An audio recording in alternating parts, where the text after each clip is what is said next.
Hi everyone, मैं हूं नैना। आज हम सीखेंगे स्पीड मैथ। स्पीड मैथ के इस सेशन में सीखेंगे हम अपनी कैलकुलेशन को कैसे फास्ट कर सकते हैं। तो कैलकुलेशन को फास्ट करने की वेरियस टेक्निक्स के बारे में सीखेंगे हम सभी ये बात बहुत अच्छे से जानते हैं कि कंप्यूटर एग्जाम को क्रैक करने के लिए हमारी कैलकुलेशन का फास्ट होना भी जरूरी है। जैसे कि बैंक एग्जाम्स में टॉपिक्स है जैसे कि क्वांटिटेटिव एप्टीट्यूड। यहाँ पे मोस्ट ऑफ द क्वेश्चन जो होते हैं वो कैलकुलेशन बेस्ड होते हैं क्योंकि टाइम लिमिटेशंस होती हैं। तो अगर हमारी कैलकुलेशन फास्ट नहीं है तो हमें लिमिटेड टाइम में क्वेश्चन अटेम्प्ट करना मुश्किल हो सकता है।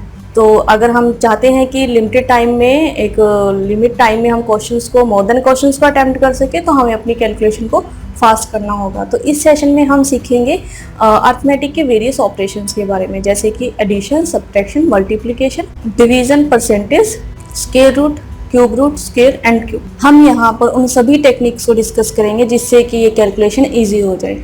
अगर आप प्रैक्टिस नहीं करते हैं तो इन टेक्निक्स को अप्लाई करना डिफिकल्ट हो सकता है, लेकिन अगर आप अच्छे से प्रैक्टिस करते हैं तो आप जहाँ ज़रूरत हो वहाँ पर इन टेक्निक्स को ईजिली अप्लाई कर सकते हैं। हम इस सेशन में क्या क्या कवर करने वाले हैं मैं उसके बारे में आपको बता देती हूँ। सबसे पहले हम डिस्कस करेंगे addition and subtraction. Addition and subtraction में हम सीखेंगे कि हम कैसे स्मार्ट वे में 2 डिजिट नंबर और 3 डिजिट नंबर को कैसे इजीली कैलकुलेट करेंगे स्मार्ट वे में। उसके बाद हम मूव ऑन करेंगे मल्टीप्लिकेशन टेक्निक्स की तरफ। मल्टीप्लिकेशन टेक्निक्स में भी हम ये सीखेंगे कि हम कैसे मल्टीप्लिकेशन को इजी कर सकते हैं अपने, और 2 डिजिट नंबर 3 डिजिट नंबर को कैसे इजीली कैलकुलेट कर सकते हैं। उसके बाद हम मूव करेंगे डिवीजन की तरफ। डिवीजन में भी हम सीखेंगे कि कैसे हम इसको इजीली कैलकुलेट कर सकते हैं। उसके बाद हम मूव करेंगे परसेंटेज।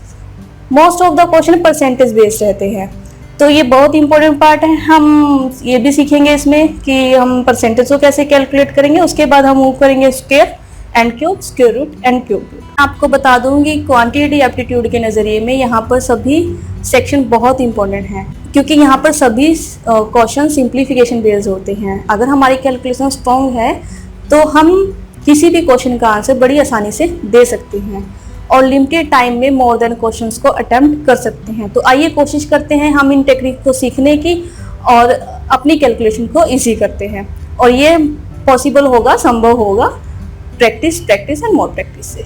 आइए शुरू करते हैं।